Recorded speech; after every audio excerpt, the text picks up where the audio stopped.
have to say, what a week it has been, as I personally have managed to finally get up out of my sick bed after a very nasty virus which floored me at the beginning of the week. In fact, the same virus that floored both of us, my wife included here.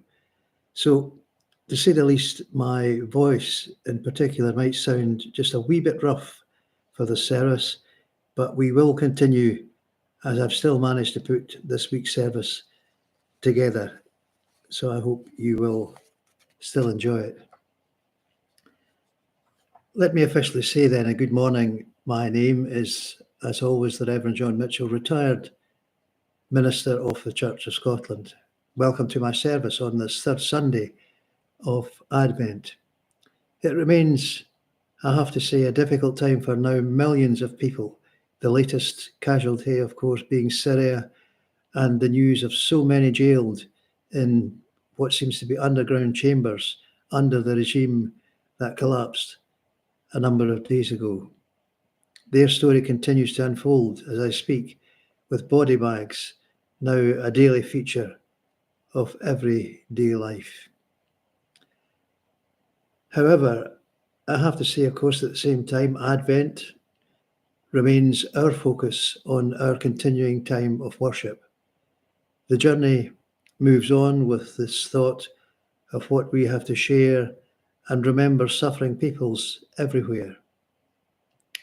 But we have to keep in mind, Advent is all about the Lord is coming. Prepare a path for him in your life where others can point the way. Only Jesus, the child who was born in a small bunch of straw, his only life at that point was a whimpering child. He can give us new birth as well. We can see our God as a child who would grow up and say, I am the way, the truth, and the life. Now, you might think it a contradiction to encourage joy at this time when so many are suffering, but when you worship God, it is He who supplies us with joy, which is a word on its own that helps to keep us going through difficult times.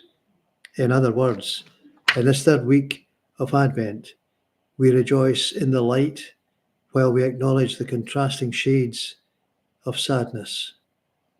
Advent invites us to enter into the dance between joy and sadness where life is lived. So when we lose one we love, we mourn their loss, and we celebrate at the same time their life. I hope you also enjoyed the pre-service carol this morning, Silent Night by the boys' choir Libera. I've often used them in extra pieces, and when I heard it, it was just so beautifully done that I decided to enclose it pre-service and settle us and prepare us for what's to come. But we now move on to the first of our official carols, and I've added more carols this week, that bit closer to Christmas Day itself, of course. And the next carol I've chosen is one which is a special request. You know who you are out there. No names, no drill mentioned in any shape or form, but just to let you know, I've included it for you, and here it comes. Love Came Down at Christmas.